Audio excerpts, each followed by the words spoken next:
Reading Passage 1. You should spend about 20 minutes on questions 1 to 13, which are based on Reading Passage 1 below. Green roofs. Rooftops covered with grass, vegetable gardens and lush foliage are now a common sight in many cities around the world. More and more private companies and city authorities are investing in green roofs, drawn to their wide-ranging benefits. Among the benefits are saving on energy costs, mitigating the risk of floods, making habitats for urban wildlife, tackling air pollution and even growing food. These increasingly radical urban designs can help cities adapt to the monumental problems they face, such as access to resources and a lack of green space due to development. But the involvement of city authorities, businesses, and other institutions is crucial to ensuring their success, as is research investigating different options to suit the variety of rooftop spaces found in cities. The UK is relatively new to developing green roofs, and local governments and institutions are playing a major role in spreading the practice. London is home to much of the UK's green roof market, mainly due to forward-thinking policies such as the London Plan, which has paved the way to more than doubling the area of green roofs in the capital. The ongoing research is showcasing how green roofs in cities can integrate with living walls, environmentally friendly walls which are partially or completely covered with greenery, including a growing medium, such as soil or water. Research also indicates that green roofs can be integrated with drainage systems on the ground, such as street trees, so that the water is managed better and the built environment is made more sustainable.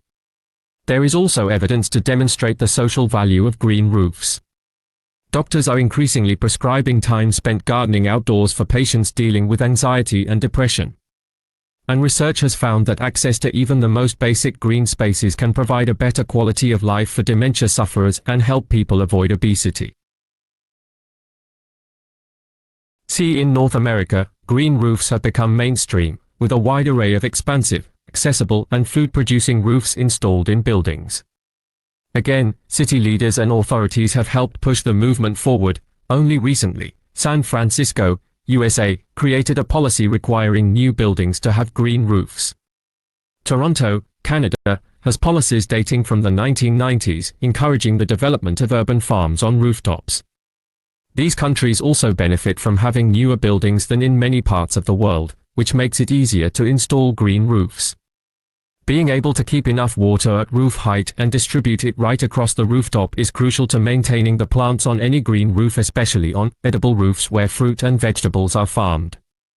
And it's much easier to do this in newer buildings, which can typically hold greater weight, than to retrofit old ones. Having a stronger roof also makes it easier to grow a greater variety of plants. Since the soil can be deeper for green roofs to become the norm for new developments, there needs to be support from public authorities and private investors.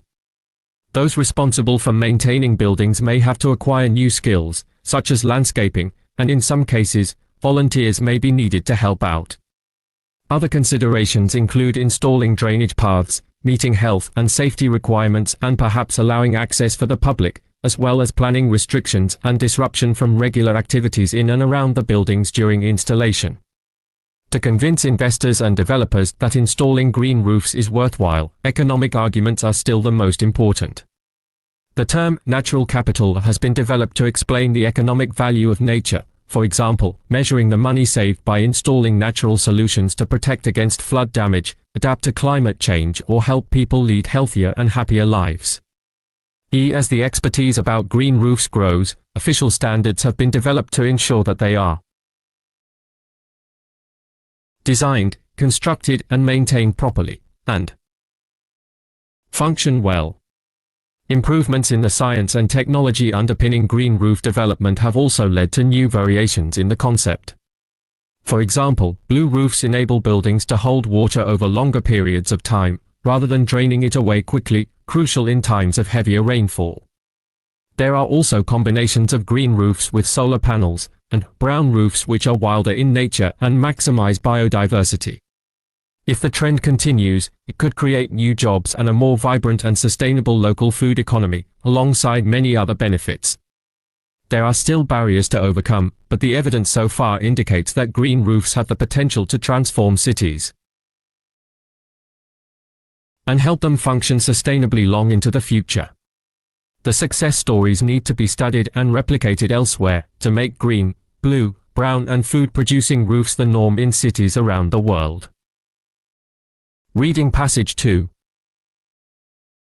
You should spend about 20 minutes on questions 14 to 26, which are based on reading passage 2 below. The growth mindset.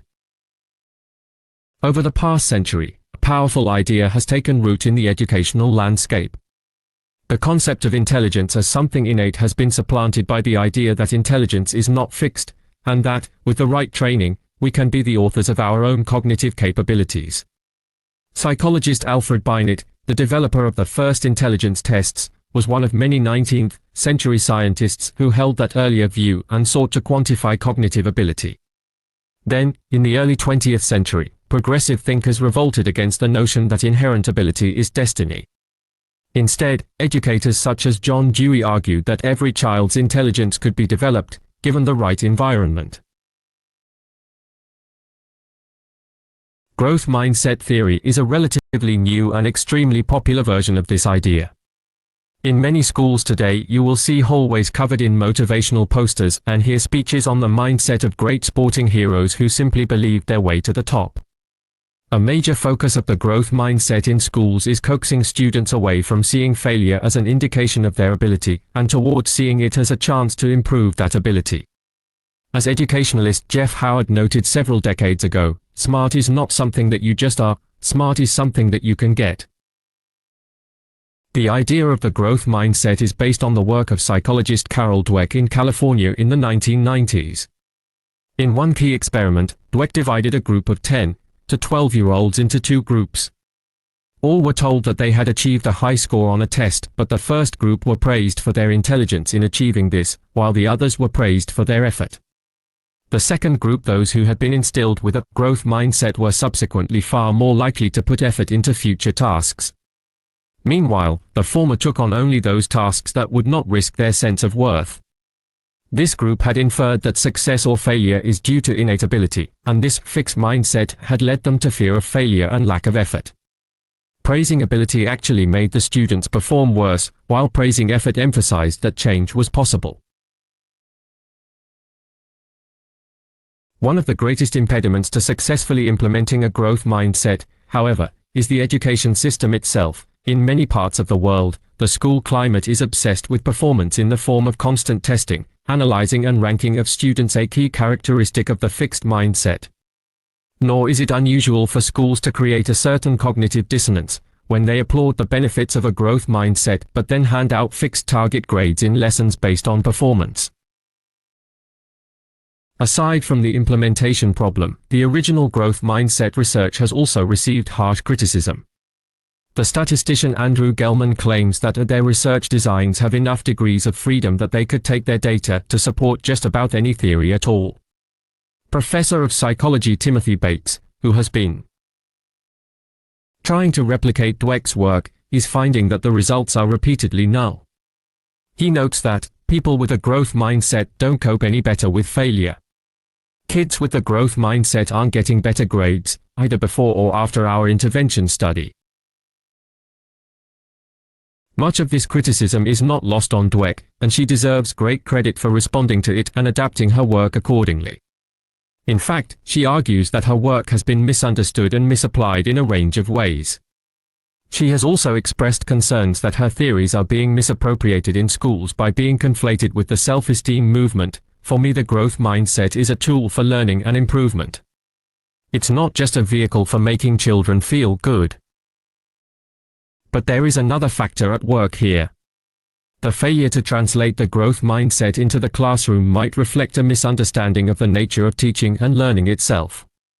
Growth mindset supporters David Yeager and Gregory Walton claim that interventions should be delivered in a subtle way to maximize their effectiveness. They say that if adolescents perceive a teacher's intervention as conveying that they are in need of help, this could undo its intended effects. A lot of what drives students is their innate beliefs and how they perceive themselves. There is a strong correlation between self-perception and achievement, but there is evidence to suggest that the actual effect of achievement on self-perception is stronger than the other way round. To stand up in a classroom and successfully deliver a good speech is a genuine achievement, and that is likely to be more powerfully motivating than vague notions of a motivation itself. Recent evidence would suggest that growth mindset interventions are not the elixir of student learning that its proponents claim it to be. The growth mindset appears to be a viable construct in the lab, which, when administered in the classroom via targeted interventions, doesn't seem to work. It is hard to dispute that having faith in the capacity to change is a good attribute for students. Paradoxically, however, that aspiration is not well served by direct interventions that try to instill it. Motivational posters and talks are often a waste of time, and might well give students a deluded notion of what success actually means. Teaching concrete skills such as how to write an effective introduction to an essay, then praising students' effort in getting there, is probably a far better way of improving confidence than telling them how unique they are, or indeed how capable they are of changing their own brains.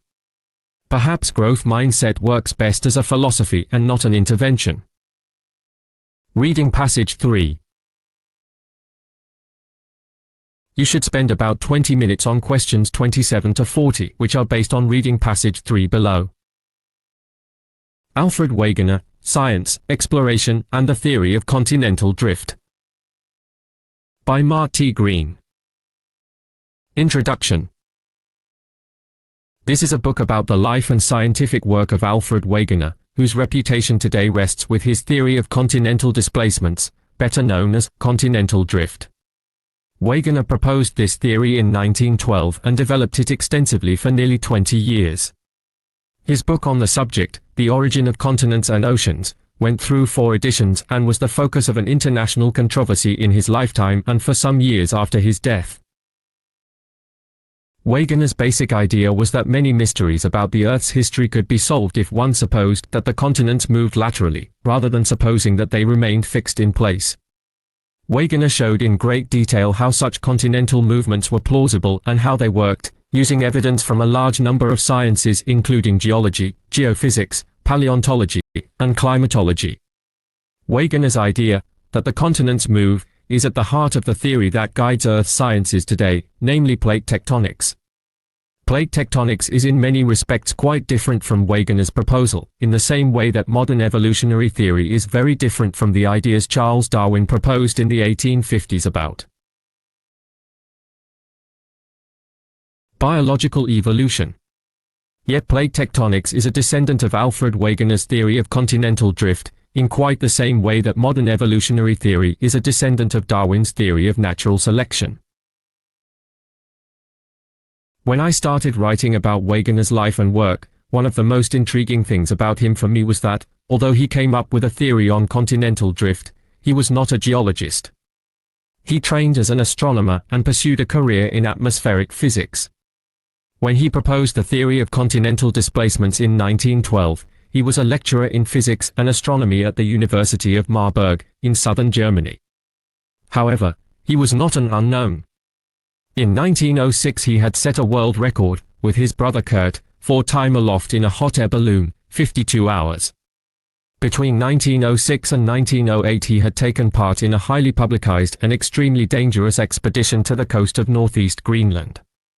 He had also made a name for himself amongst a small circle of meteorologists and atmospheric physicists in Germany as the author of a textbook, Thermodynamics of the Atmosphere, 1911, and of a number of interesting scientific papers. Reading. As important as Wegener's work on continental drift has turned out to be, it was largely a sideline to his interest in atmospheric physics, geophysics, and paleoclimatology *, and thus I have been at great pains to put Wegener's work on continental drift in the larger context of his other scientific work, and in the even larger context of atmospheric sciences in his lifetime. This is a continental drift book only to the extent that Wegener was interested in that topic and later became famous for it. My treatment of his other scientific work is no less detailed, though one certainly have devoted more attention to the reception of his ideas on continental displacement, as they were much more controversial than his other work. Readers interested in the specific detail of Wegener's career will see that he often stopped pursuing a given line of investigation, sometimes for years on end, only to pick it up later. I have tried to provide guideposts to his rapidly shifting interests by characterizing different phases of his life as careers in different sciences, which is reflected in the titles of the chapters. Thus, the index should be a sufficient guide for those interested in a particular aspect of Wegener's life, but perhaps not all of it. My own feeling, however, is that the parts do not make as much sense on their own as do all of his activities taken together. In this respect, I urge readers to try to experience Wegener's life as he lived it, with all the interruptions, changes of mind, and renewed efforts this entailed. Wegener left behind a few published works, but, as was standard practice, these reported the results of his work, not the journey he took to reach that point. Only a few hundred of the many thousands of letters he wrote and received in his lifetime have survived, and he didn't keep notebooks or diaries that recorded his life and activities.